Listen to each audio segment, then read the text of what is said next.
Hi, and welcome to this week's episode of Extra Serving, a restaurant industry podcast, a product of Nation's Restaurant News and Restaurant Hospitality. I'm your host, Holly Petre, here with the latest episode.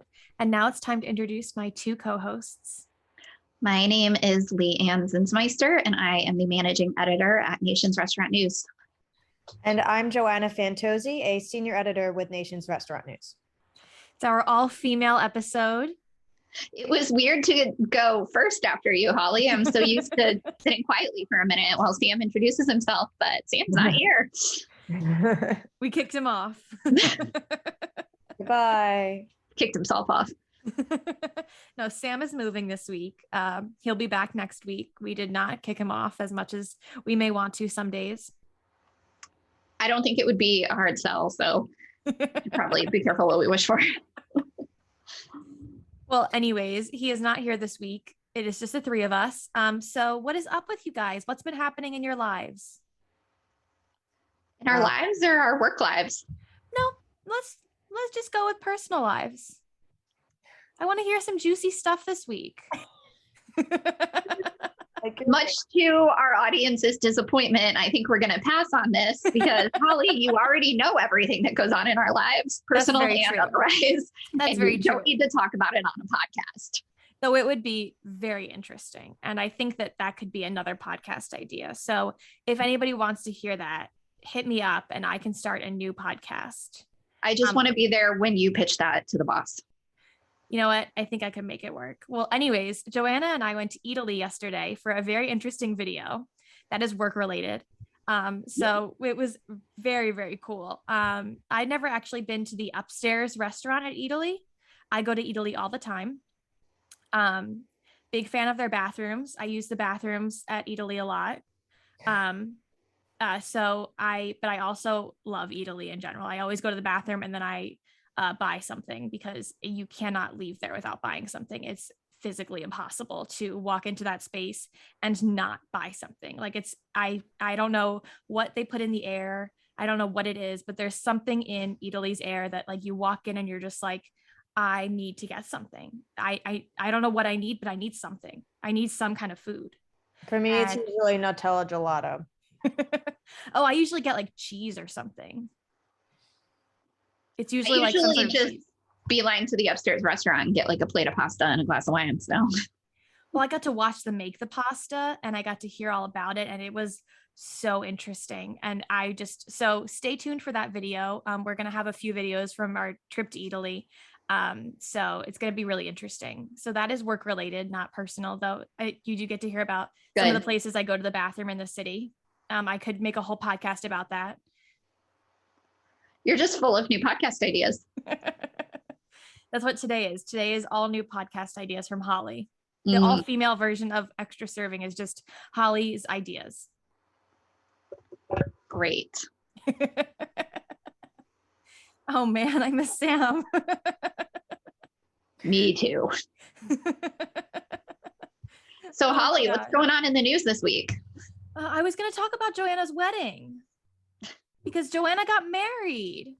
She did. You said no personal stuff. We have to acknowledge that you got married, Joanna. That's very important. You had a very beautiful, beautiful wedding ceremony, and we just have to acknowledge it. Even if we just move past it, we just have to acknowledge it. I feel it's important. It's true. Congratulations, Joanna. Yes, congratulations. There we go. So we acknowledged it. So we don't need to talk about it, but we do need to acknowledge it because it's very important. It's a very big milestone. So now let's talk about news. See, I can get down to news, Leanne. I thought you were about to start singing Mulan. I can get down to business to defeat the Huns. Don't put it past me. I can turn anything into a Disney reference. I wouldn't put that past either of you. Yeah. Well, for our all-female episode, let's talk about another woman, Kelli Valade, who we've been talking about for a few weeks. She took up a new position at Denny's. Yes, or she's going to. It was announced. She will be taking up a new position. She was announced just a few days ago. So what do you guys think about this new position for her? I mean, she just left Red Lobster. It was not even a month ago, just a month ago. She left at the beginning of April. Not a month ago. But her reasoning for leaving, she was a little vague when she left, and there was no position that she went to right away. It took about a month for her to go somewhere else. So what do you guys think about this transition? I mean, first of all, I'm sure it's been in the works for, Denny's didn't just go, oh, she's free, and call her up and offer her the job. I'm personally annoyed that I didn't put it together sooner. When I was on Takeaway a couple of weeks ago, I was talking about the musical chairs of restaurant CEOs these days, and specifically talked about Denny's and about Kelli. And I feel like I was just right there on the cusp of making a prediction and stopped short. So, but I think it's going to be a great fit. I'm excited that she's staying in the industry because we weren't sure what her next move would be. And it's great. This audience has heard me rail about needing more female leaders on a regular basis. So I think everyone knows that I'm just delighted to see this news. Yeah, it's sad that we have to think about, processing that it's a female CEO, and because it's kind of rare in this industry. So we're very excited for that. But yeah, it is true that I feel like a couple of executive, not necessarily CEOs, but a couple of higher up executives, female leaders in restaurant companies have left to join other industries. So I'm thinking Roz Brewer, and I want to say there was a couple of others. But yeah, so it's great that she stayed in the industry. Yes, we love that. We love women staying in the industry. And we were talking at WFF with James Pogue, and we were talking about how there are so few women in the industry that are CEOs, and then we lost Kelli, and it was just such a sad moment. And so I'm so glad to see her stay in the industry, that we still get her expertise to stay in the industry. So it's a happy moment for everyone. I'm sure it's not happy for Red Lobster, but it's happy for everyone else. Yeah, I wonder why she left. So because it was pretty abrupt. So it's kind of interesting. I'm sure there's a story there, but it's probably being kept tightly under wraps from the PR team. It's true. She was on the job for about 8 months. I feel like she got a lot done, for such a short tenure. She put several people in the C-suite. Red Lobster made some big moves while she was there. So it'll be interesting to see what their next move is. They'll be one of the next to announce a new CEO. So it'll be fun to keep an eye on that. It'll be interesting to see what Denny's does with her in control as well. I mean, so Denny's just reported, we're going to talk about all of these earnings reports, the thousands of them that have happened this week next, but Denny's just introduced, some virtual brands, and they've been doing all of this stuff lately that is a little bit more innovative. That's a little bit more, fast casual, moving into that realm versus family dining. And so I'm curious to see what it'll be like with her at the helm, coming from a casual dining spot, moving into family dining. That's moving away from family dining. That's trying to be a little bit more innovative. So I'm curious to see what it'll be like with her. So now it's time to talk about earnings. Oh boy. So many. There's so many. All I have brain space for this week is earnings. Thank God Leanne is here, because Leanne is our earnings expert. So thank God you're here, Leanne. Thank God you're not on vacation this week.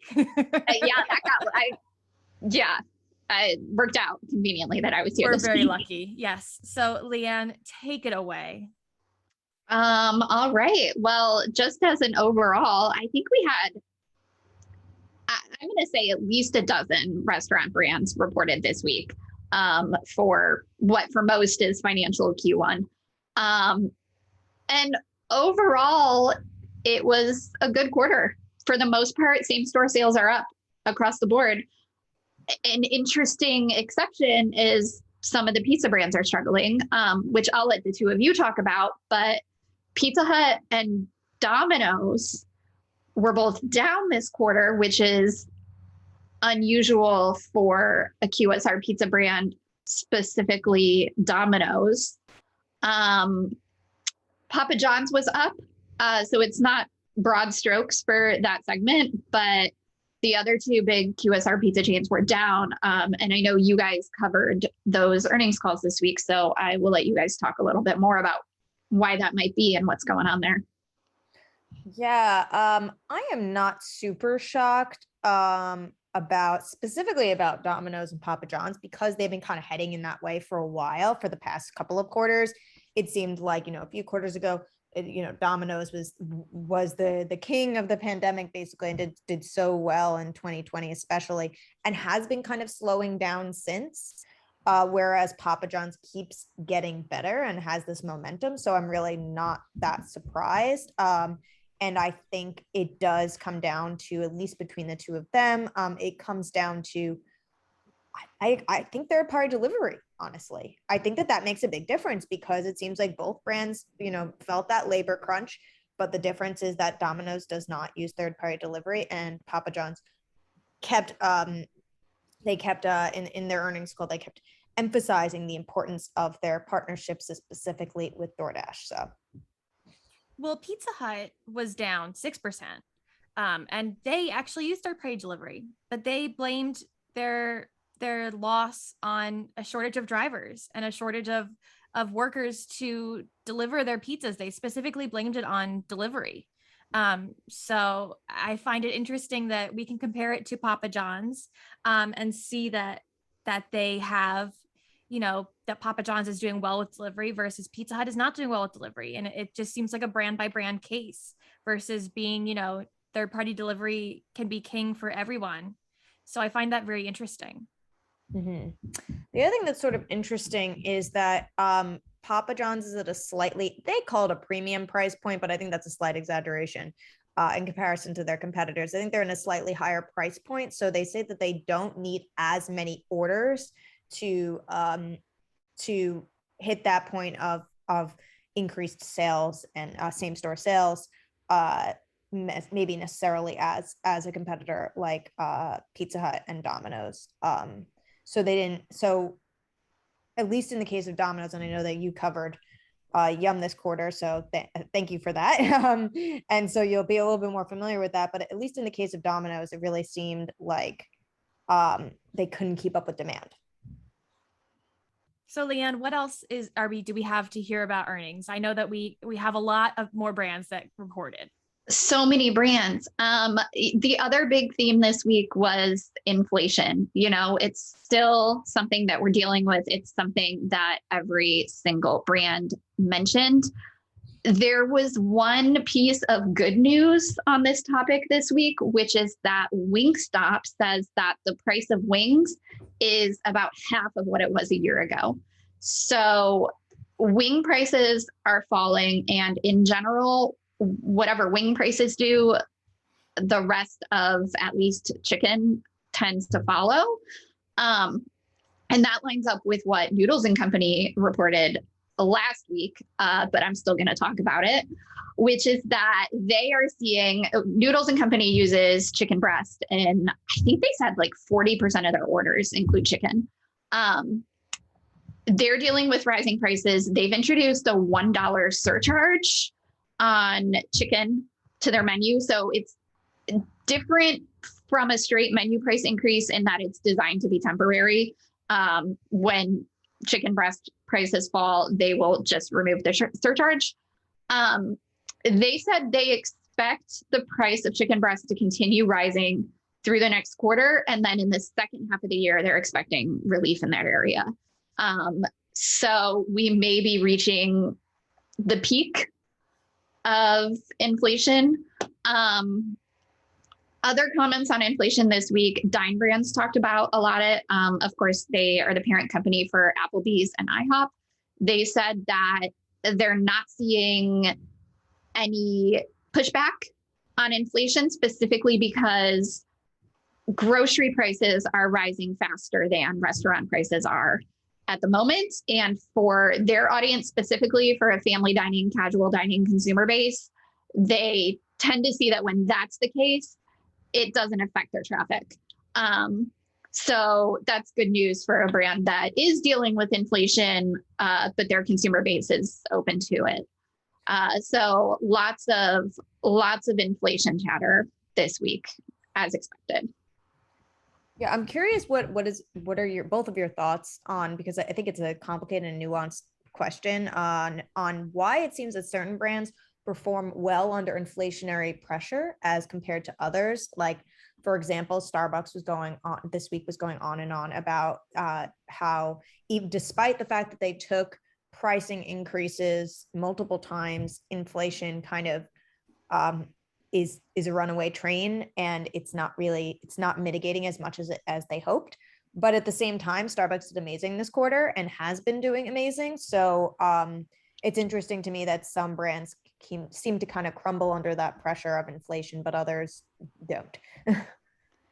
Yeah, I'm sure it depends a lot on, what menu items are facing inflation. I mean, obviously Starbucks isn't serving chicken, which is what I'm most familiar with this week.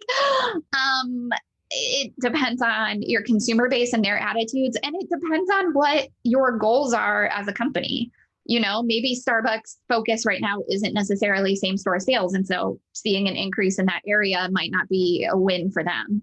But yeah, it's definitely interesting to see the different ways that brands react. And especially at this point now where I'm pretty sure every major brand has introduced price increases this year. Just interesting to see how that's impacting the company and how they're responding to the response. It's like a never ending cycle of we have to raise our prices, but then the consumers might get mad, but we have to raise our prices again. It's just a tricky balancing game, and some brands have handled it well and some brands are facing challenges still.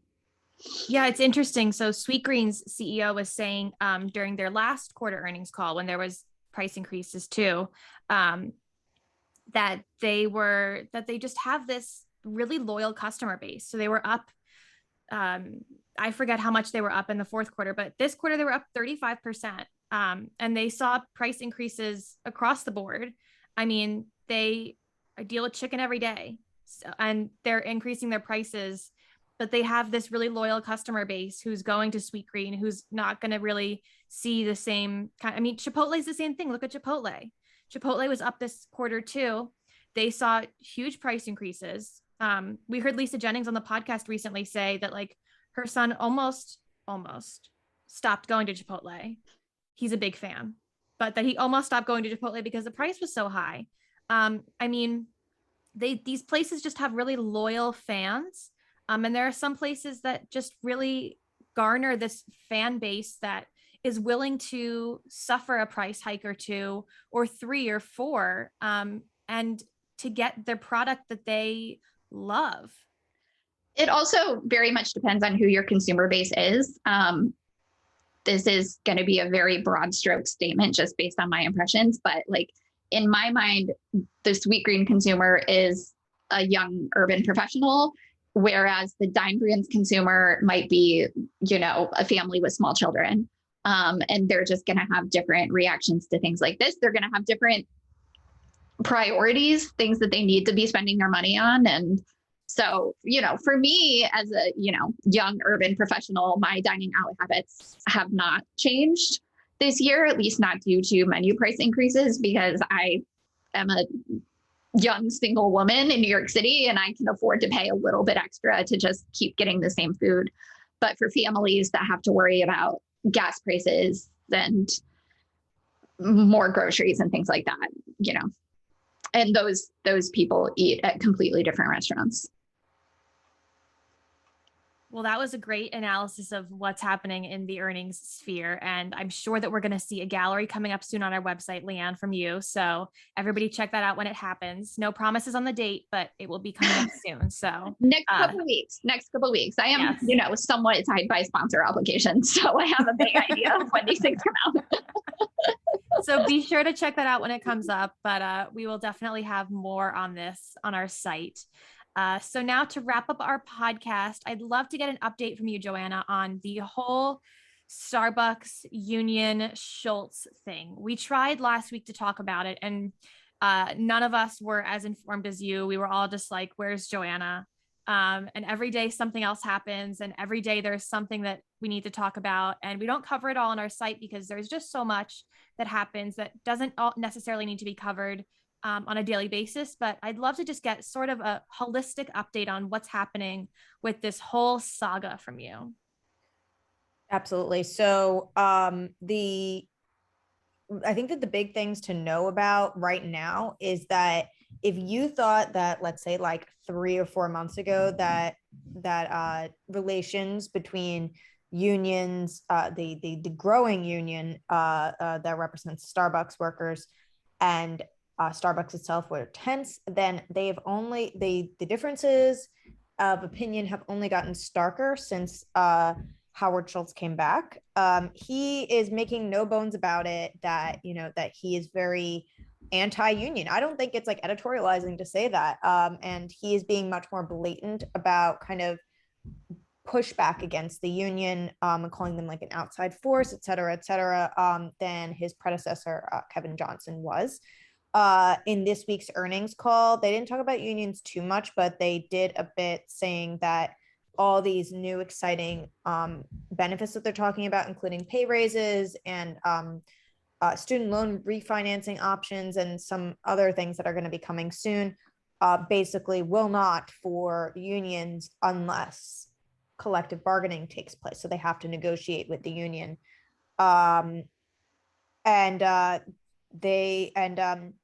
Schultz said during the earnings call, our values are not and never have been the result of demands or interference from any outside entity. So it sort of seems like they're going to continue butting heads. I personally think that it's going to have to come to a head at some point, because the union keeps growing and growing. At this point, I don't remember the exact number, but I think that the number of unionized stores is approaching 60 at this point, and there's more and more every day. But the crazy thing about this is that I want to say something like 90% of stores that vote to become unions, or rather that 90% of stores that have this election process, this unionization election process, 90% of them then become unionized. So the vast majority of these now hundreds and hundreds of stores, I think like 250 or so stores, and growing every day, then vote to become unionized. At this point, I think that the National Labor Relations Board said there's like 8,000 or 9,000 Starbucks employees now represented by a union. So I think it's all going to come to a head at some point. Don't know exactly how, but it'll definitely be interesting to see exactly what happens. Definitely. And I'm sure the whole industry is watching, because, unions in general, I mean, Amazon, and I'm sure every restaurant chain is looking to see what happens with all of these because the workers could follow.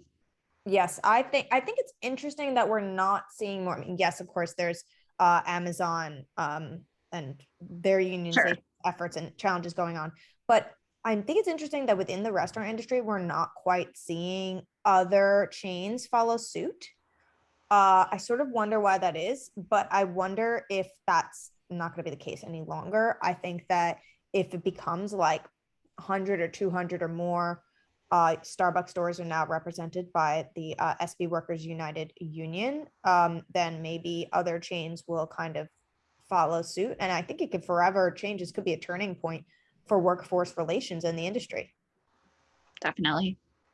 That's super interesting. And so what kind of issues do you think that it's going to bring up with Schultz specifically? Because I mean, he is just so vocal about it. Like what do you think? Do you compare this to like a Papa John, to like someone who is just being so outspoken about an issue? I think it's interesting because he is clearly trying to put himself out there as the good guy, because it sort of almost seems like he's throwing anything at the wall and seeing what sticks, because he's talking about, more wage increases. There have now been, when the next wage increase comes to fruition, that will be 4 in the past 18 months. So now the average Starbucks worker will be making $17 an hour. Previously it was 15. And the student loan refinancing options, there's all sorts of other benefits that they're talking about creating for, they brought back the Black Apron program for master baristas, which I didn't even know that they took away, I guess, during the pandemic. And they're hitting all the popular points of issues that workers bring up, which is pay, schedule flexibility, you know, if you're a student, let's say, and I guess rewards for working hard and kind of climbing up that ladder, which the Black Apron Master Barista program allows you to do. So I think I wouldn't be surprised if Starbucks is nervous right now. Definitely. Well, thank you so much for that update, Joanna. We appreciate the informed thoughts that we have not had on our podcast for a little bit. So this week's interview is Beefaroo Franchising and Next Brands Development President, Austin Capaferri. We spoke about what it's like to franchise a 50-year-old brand. They're beginning to franchise Beefaroo, which is a Midwest-based brand. So it's really interesting to talk about what it's like to begin franchising when you just have one unit. So that's what we talk about. And they bought a brand, and it's super interesting. I said that a lot, but I'm going to say it's interesting one more time and let you guys listen to the interview next. So thank you so much for joining me, ladies. It's been a pleasure. Thanks, Holly.